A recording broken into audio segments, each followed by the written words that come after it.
এতিয়া 9 নম্বৰ পাঠটো বাকী থকাখিনি আজি চাই লোৱা। সেইখিনি হৈছে কি, সমাজত কিছুমান জটিল সমস্যাৰ বিষয়ে আমি আজি জানিবলৈ পাম। জটিল সমস্যাবোৰৰ 1 নম্বৰতে হৈছে অন্ধবিশ্বাস। অন্ধবিশ্বাস মানে হৈছে মানুহৰ কিছুমান ভুল ধাৰণা। উদাহৰণস্বৰূপে মানুহে ভূত বিশ্বাস কৰে, বা মেকুৰী যেতিয়া ৰাস্তাই পাৰ হৈ যায়, আমি গাড়ীত বা স্কুটাৰত বা খোজকাঢ়ি হ'লেও গৈ থাকোঁ, এখোজ দুখোজমান পিছুৱাই অহা, বা গাড়ীত গৈ থাকোঁতে ড্ৰাইভাৰে গাড়ীৰ গ্লাছখনতে কটা চিন এটা মাৰি দিয়াটো তোমালোকে হয়তো লক্ষ্য কৰিছা। এনেকুৱা অন্ধবিশ্বাস কিছুমান, যে এনেকুৱা যদি মেকুৰী পাৰ হৈ গ'ল তেতিয়াহ'লে যাত্ৰাত কিবা অমংগল হ'ব পাৰে, হয়তো কিবা এক্সিডেণ্ট হ'ব পাৰে। তেনেকুৱাবোৰ কথা আচলতে এটা ভুল ধাৰণা। এইটো এটা শুদ্ধ বৈজ্ঞানিক ভিত্তি কোনো তাত নাই। তাৰ কোনেও প্ৰমাণ কৰিব পৰা নাই আজিলৈকে যে মেকুৰী এটা পাৰ হৈ গ'লে আমাৰ এক্সিডেণ্ট হৈছে বুলি। কাৰণ সেইটো এটা মেকুৰীহে, সাধাৰণ এই যেনেকৈ অহা যোৱা কৰি থাকে, কৰিবই।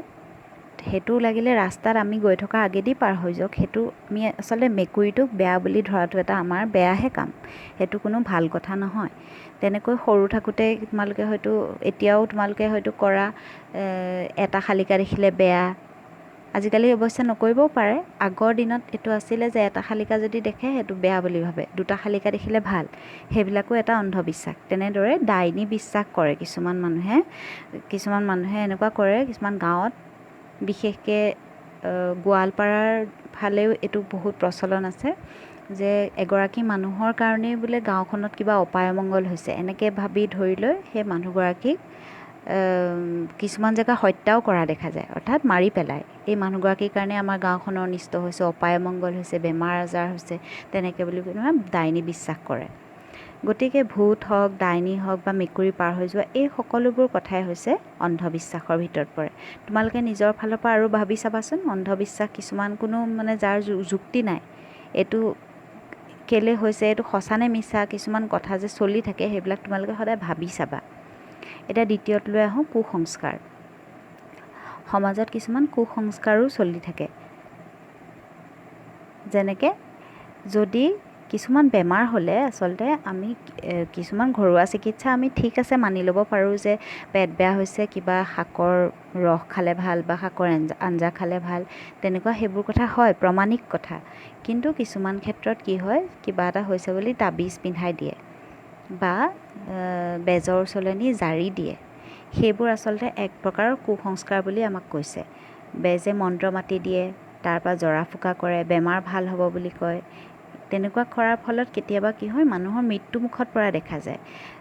অথচ যদি কিছুমান বেমাৰ হোৱাৰ লগে লগে ডাক্তৰৰ ওচৰলৈ লৈ গ'লহেঁতেন, তেওঁ বেমাৰটো যদি ধৰা পৰিলেহেঁতেন, মানুহজন বাচি গ'লহেঁতেন। কিন্তু বেজৰ ওচৰলৈ নি পেলাই তেওঁক জৰা ফুকা কৰি তেনেকৈ সময় খৰচ কৰাৰ বাবে কি হ'ল, মানুহজন মৃত্যুৰ মুখত পৰিল। তেনেকৈ সাপে খুটিলে বেজে মন্ত্ৰ মাতি চিকিৎসা কৰাৰ কথা ইয়াত এটা কুসংস্কাৰ বুলি কৈছে। তাৰপিছত হৈছে লিংগ বৈষম্য বুলি দিছে। লিংগ অৰ্থাৎ ল'ৰা বা ছোৱালীৰ যিটো ভেদাভেদ কৰে, তাকে লিংগ বৈষম্য বুলি কয়। এতিয়া লিংগ বুলি ক'লে ল'ৰা নে ছোৱালী সেইটোক বুজায়। আৰু আজিকালি তৃতীয় লিংগ বুলিও এক নতুন কথা আহিছে, সেইটো তোমালোকে ডাঙৰ হ'লে জানিবলৈ পাবা।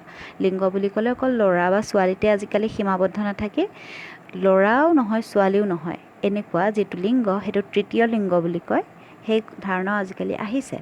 বাৰু যি কি নহওক, সেইটো কথা তোমালোকক এতিয়া কিতাপত দিয়া নাই, ডাঙৰ হ'লে জানিবলৈ পাবা। এতিয়া তোমালোকক এইটোৱে কৈছে যে লিংগ বৈষম্য কৰিব নালাগে, ল'ৰা বা ছোৱালীৰ মাজত ভেদাভেদ ৰাখিব নালাগে।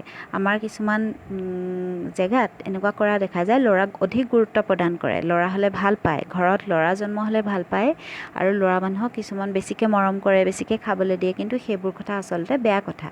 ছোৱালীক হ'লে ঘৰৰ কামত লগাই পঢ়িবলৈ নপঠিয়ায়, তেনেকুৱা কিছুমান প্ৰথা আমাৰ চলি থাকে। এই কথাবোৰ আচলতে কৰাটো উচিত নহয়, লিংগ বৈষম্য কৰাটো উচিত নহয়, সেইটো কথা আমাক কৈছে। তাৰপিছত আহিলে শিশু শ্ৰমিক। শিশু শ্ৰমিক মানে হৈছে সৰু ল'ৰা ছোৱালীক পইচা ঘটিবলৈ লগোৱা। পৰিয়ালৰ আৰ্থিক অৱস্থা যদি বেয়া হয়, আৰ্থিক অনাটন বুলি কৈছে, তেতিয়া কি হয়, কিছুমান ল'ৰা ছোৱালীক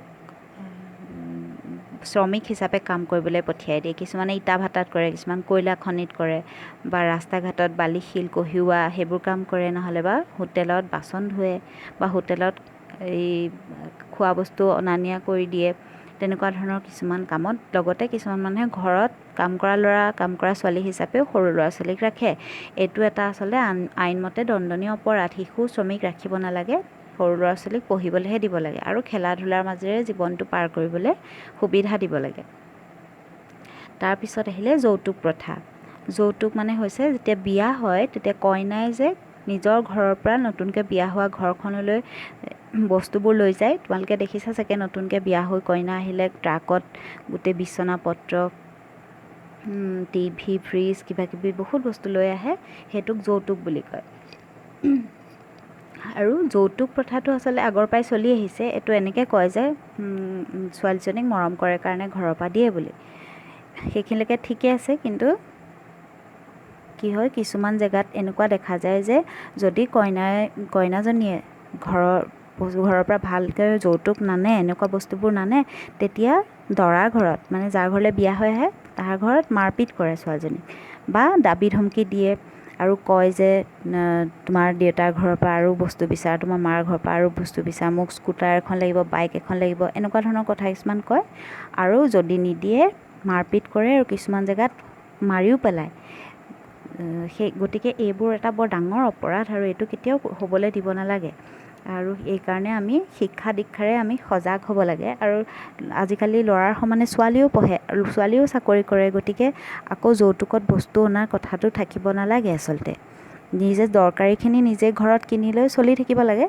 আৰু এই যৌতুক লাগে বুলি ডিমাণ্ড দিয়াটো এটা বৰ বেয়া প্ৰথা আচলতে। তাৰপিছত আহিলে কি নিৰক্ষৰতা। লিখা পঢ়া নজনা লোকক নিৰক্ষৰ বুলি কয়। যদি নিজৰ নামটোকে লিখিব নাজানে, কিবা বাতৰি কাগজত কিবা এটা আছে সেইটোকে পঢ়িব নাজানে, সাধাৰণ যিবোৰ কথা যদি নোৱাৰে, সেই তেনেকুৱা মানুহক কি বুলি কয়? নিৰক্ষৰ বুলি কোৱা হয়। নিৰক্ষৰ হ'লে কি হয়? বহুত মানুহে ঠগিব পাৰে, কিছুমান মানুহে ঠগি থৈ গুচি যাব। গতিকে নিৰক্ষৰতাটো এটা আমাৰ সমস্যা, সামাজিক সমস্যা বুলি ক'ব পাৰি। এইকেইটাই মুঠ তোমালোকৰ সমস্যাৰ ভিতৰত নিৰক্ষৰতালৈকে পৰিলে। তাৰপিছত আমাক দুটামান বেলেগ কথা কৈছে। সেইকেইটা 1 নম্বৰ ঘ প্ৰশ্নটো তোমালোকে চাবা, তাৰ উত্তৰ হিচাপে তোমালোকে এই হালধীয়া বক্সত থকা কথাটো লিখিবা যে মানুহৰ মাজত ভেদাভেদ, উচ্চ নীচ ভাৱ, আন্তৰিকতাৰ অভাৱ, বিশ্বাসহীনতা আদিয়ে সামাজিক সমস্যাৰ সৃষ্টিত অৰিহণা যোগায়। অৰ্থাৎ সমাজত যে এই যে আমি সমস্যাবোৰ পাই আহিলোঁ, এইবোৰ কিহৰ কাৰণে হয়, কি কি কাৰণত হয় কৈছে। মানুহৰ মাজত যদি ভেদাভেদ থাকে, উচ্চ নীচ ভাৱ, মই বৰ একদম বৰ ওপৰত, সেই তাহাঁতি একো মানুহেই নহয়, তেনেকুৱা যে উচ্চ নীচ ভাৱ কৰে, সেইটো কৰিব নালাগে। আন্তৰিকতাৰ অভাৱ, অৰ্থাৎ ইজনে সিজনৰ প্ৰতি ভাল ভাৱৰ অভাৱ যেতিয়া হয়, আন্তৰিকতাৰ অভাৱ হয়, বা বিশ্বাসহীনতা, ইজনে আনজনক বিশ্বাস নকৰে, সেইবোৰ কাৰণতে কি হয়? সমাজত সমস্যাৰ সৃষ্টি হয়। তাৰপিছত আৰু কেইটামান দিছে 1 নম্বৰ খ প্ৰশ্নটোত। এই যে 1 নম্বৰ খ প্ৰশ্নটোত কি হৈছে? সমাজত একতা গঢ়ি তোলাত কোনবোৰ গুণৰ প্ৰয়োজন? মানুহৰ মাজত একতা, যদি একতাৰ ভাৱ মানে আমি সকলো একেলগে মিলি চব কাম কৰাৰ যিটো ভাৱ, একতা, ভেদাভেদ নহয়, একতা, সেই তাৰ কাৰণে কি কি আমাৰ গুণৰ প্ৰয়োজন হয়? তাত তোমালোকে এই ৰঙা আঁচ দি থোৱা আছে যে সচেতনতা, সহযোগিতা, পাৰস্পৰিক বুজাবুজি, আন্তৰিকতা, বিশ্বাস, এৰা ধৰা মনোভাৱ, এই গুণবোৰৰ কথা লিখিবা। সেইবোৰে একতা বৃদ্ধিত সহায় কৰে। আৰু এটা কথা কৈছে, এই যে চৰকাৰী আইন আৰু স্বেচ্ছাসেৱী অনুষ্ঠান, কলা চিন দিয়া আছে, চাইছেনে, দেখিছেনে? চৰকাৰী আইন আৰু স্বেচ্ছাসেৱী অনুষ্ঠান, এইবিলাকৰ জৰিয়তে আমি সামাজিক সমস্যা কিছুমান নিৰ্মূল কৰিব পাৰোঁ। তেওঁলোকে পদক্ষেপ ল'ব পাৰে। আৰু আইন আছে, যদি কিবা, এতিয়া ধৰি লোৱা যৌতুক প্ৰথাটোৰ কথাকে ক'লোঁ, তেতিয়া যদি কোনোবা ছোৱালীক মাৰপিট কৰিছে, আজিকালি গৈ পেলাই পুলিচত কেছ দিব পাৰে, গৈ কোৰ্টত যাব পাৰে, তাত বিচাৰ হ'ব। তাৰ যদি অন্যায় হৈছে তাত কোৰ্টত ন্যায় বিচাৰ দিয়ে।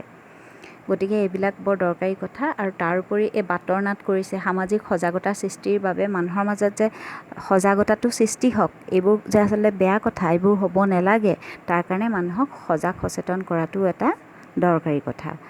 তাৰ লগতে আমাক এখন আইনৰ কথা কৈছে, সেইখন যে তোমালোকে আজিকালি কি পঢ়িছা, সৰ্বশিক্ষা আইনৰ অধীনত তোমালোকে এতিয়া বিনামূলীয়াভাৱে 6 পৰা 14 বছৰ বয়সলৈকে পঢ়িছা স্কুলত, বাধ্যতামূলক আৰু বিনামূলীয়া।